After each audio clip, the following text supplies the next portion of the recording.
So in the previous presentation, we talked a little bit about the basics of materials, and that gave us an opportunity to provide some contrast in our model.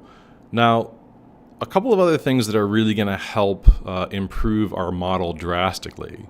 The first thing is some sort of environment. So right now my snowman is floating in space. If I use this left render button up here, I'll click. I see that my snowman is floating in space. I'll just click off here in the workspace and it'll revert back to my preview. And that creates a lot of visual tension. So what I'm going to do is I'm going to create an object that's going to act as the ground floor that will ground my object. And I can do that with a couple of different things. I'm going to stick with the parametric primitives for now, and I'll click and hold. And I could either use a plane object, and the plane by default is fairly small, and if I come over here to width and height and just kind of bump that up, say I'll add a 1 in front of the width and the height and hit return, that'll give me some sort of reference. Alternatively, I'll just select that plane and hit delete. I'll create a cube, and I could do the same thing with a cube. I'll set its X to 1400, let's say. I'll set its Z to 1400. Okay, so I'm changing the X and the Z value. And I'm taking the Y value and I'm going to take that way down to maybe something like 10. Okay, I'll zoom out a little bit. So I kind of have almost this flat plane. It started out as a cube, right? I'll just bump that Y value back up. I got a big cube, but I've taken its Y dimension way down. And the reason I like to do that sometimes instead of using just a plane is because I can add some vertical dimension to it. It'll make it feel a little bit more substantial, just kind of an aesthetic decision that we'll experiment with. So I could even flatten this out. If I set it to 1 or even 0 centimeters, we end up with kind of this flat cube, but we have the potential to very easily give it some vertical dimension. The next thing I'm going to do is I'm going to move this down according to the y-axis so that it's not intersecting with the snowman at the same place that it is right now. So I'm looking here and I see that half of the bottom of my snowman is pushed through the ground. So I could either move the snowman up or I could move the ground down. If I wanted to move the ground down, I'll just select the cube, which is a bad name. I'll double click, call this ground, and I'll move that down. And I'm just kind of eyeballing, and I'm really looking at the bottom edge again of this of the sphere. I don't even have it selected, but what I'm looking for is as I move it down, I see I'm certain that I'm way below the snowman, and as I pull it up, I'm just watching for the bottom of the snowman sphere to start to disappear a little bit. And I can see it right about there. It starts to disappear, and that means that I'm overlapping. I'm interacting with the bottom of that sphere. Now, if I wanted to be more precise, that's why I'd want to go off into my split view, go into my front view. I'll just pan this down, have my ground selected, and I can see very clearly, in a very precise way, where that overlap is. So it's kind of the benefit of working temporarily through these different viewports until we get the hang of what we're doing over here in the perspective viewport. So I have my overlap on the ground, and this is just kind of a temporary thing. Now, I do want to point out navigating the viewport can seem a little clunky at first, and it's because the Cinema 4D is doing some things as we navigate the viewport. The first thing is that you'll notice this little T pops up when we zoom in or zoom out or when we orbit. And what's happening here is that it's determining the point at which we're either orbiting around or zooming around. So in other words, if I'm going to use my mouse wheel to zoom in and out. If I want to zoom into the eye, if I roll my mouse up here and I start to zoom in, you see that I'm zooming in towards the eye. If I roll my mouse down here and I zoom in, I'm zooming in towards wherever my mouse is, and specifically where the mouse is intersecting with a 3D object. So again, it's dependent right now on where and how my mouse is when I zoom in and zoom out. And the same thing's happening when we orbit. So just be mindful of that. So I often like to kind of navigate around and get different views, but my orientation is that I'm generally looking through the perspective viewport. X is more or less to the left and right. Z is more or less the foreground background, and Y is pointing up. So I have a ground inside my environment. That's pretty good because the next thing that I want to do is I want to add some lights. Now, lighting becomes one of the most important things when it comes to the quality of your render. The way I'm going to generate lights, and just for the sake of reference, I'm going to render to my viewport. This is what my scene looks like before I introduce any lights, and I have a default lighting set up. And so I'm just going to click off of my viewport here, and I'm going to introduce my first light. I'll introduce a light by clicking on this light bulb object, and when I do, it introduces a point light, or an omnidirectional light. Now, let me delete that light one more time. If I just click on the light bulb, I'll get a light. If I click and hold, I have these different kinds of lights, but for now, I'm just going to create this generic style light. When I create a light, we generate a light object inside the object manager, and we see all of these parameters down here in the attributes manager. And my scene changes dramatically. In fact, if I render this, you can see that, I'm underlighting all of these objects, and that's because that the light, just like the rest of the 3D objects, were generated at 0, 0, 0. So it's actually inside the snowman, okay, which is not what I want. I don't want my light source inside the snowman. So I'm going to select my light. I'm going to move it in front of the snowman, so I'm dragging it along Z. I'm going to lift it up, and as I move it around, you can see that it's kind of dynamically changing the light source. Then I'm going to move it off to the left. So my light is up here and off to the left, and I can tell because of the way this object is being modeled. And there's a light side of my sphere now on the left here, which is receiving light, and there's a dark side of my sphere over here. And if I give that a render, you can see that the lighting in my scene changed dramatically. And that's because without a light, we have this default light setup. The minute that we introduce a light, the default lights are turned off, and we're using whatever light we have in the scene. Now, this is a kind of a classic example of I have a light that's illuminating my scene.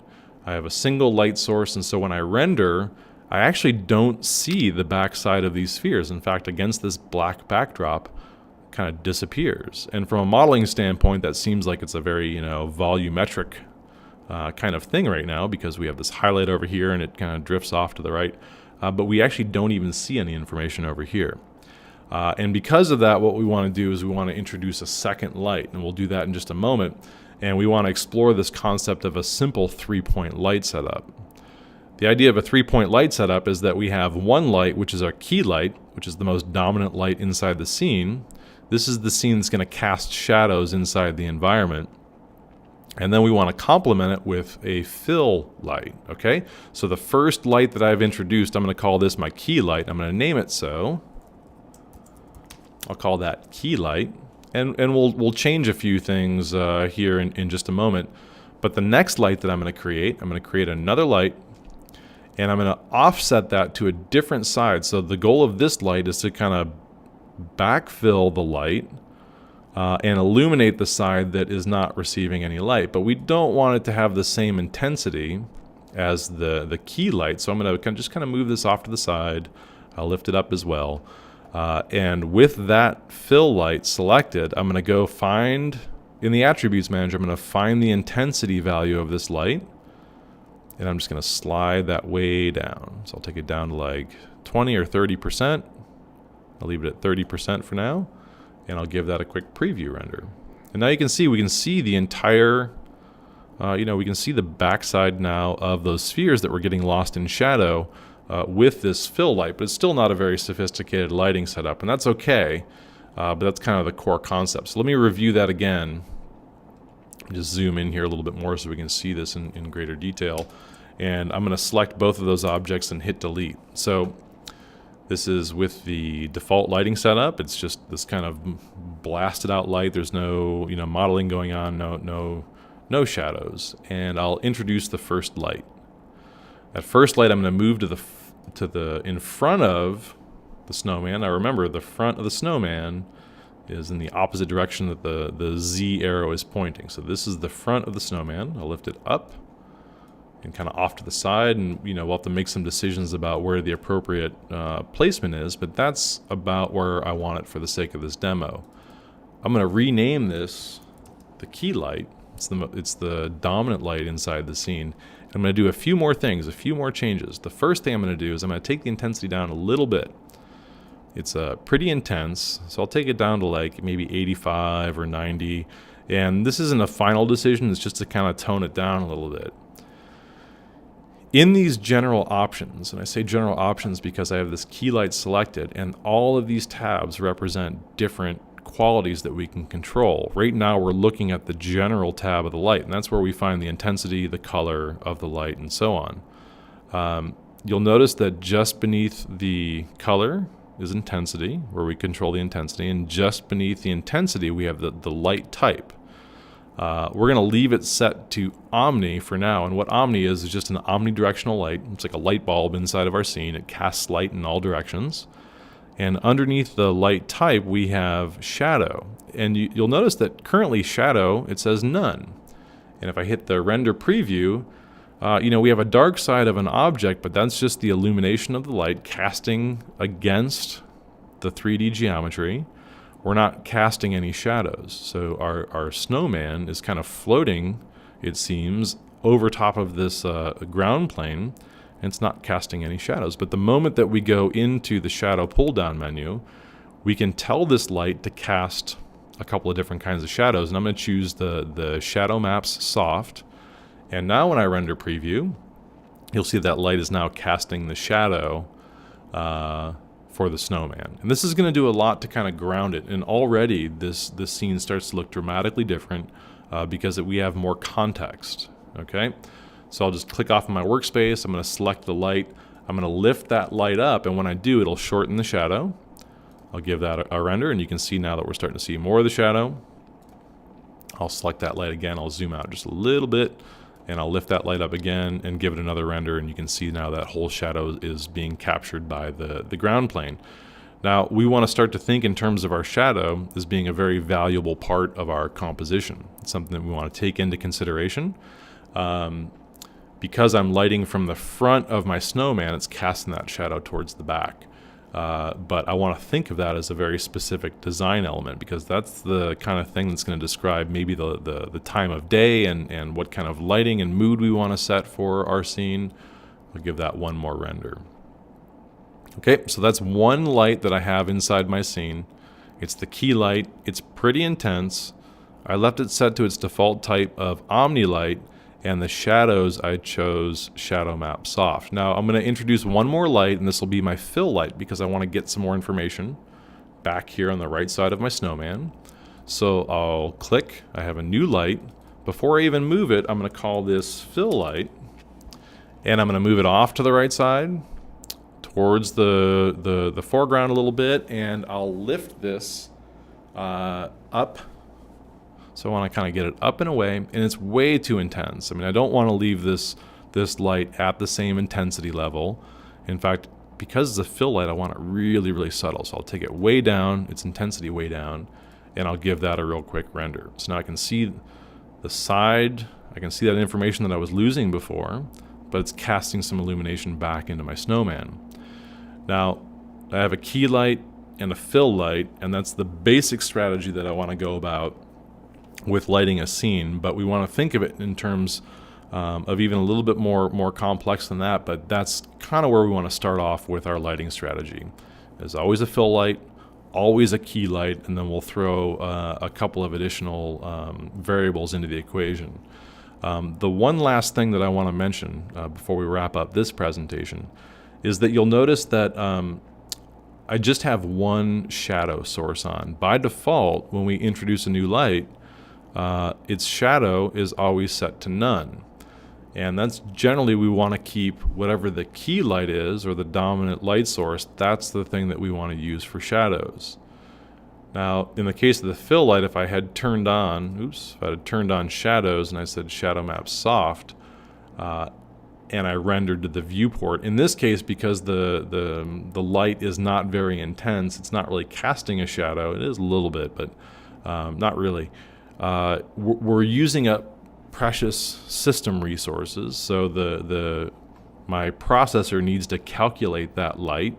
I'm not getting any visual payoff for it, but the rendering still needs to calculate that. And in a simple scene like this, we don't really pay the price for it, but as our scenes get more and more complex and we have more and more effects turned on, we're going to pay the price for, you know, everything that we check off and turn on and ask the scene to take into consideration when it calculates or when it renders.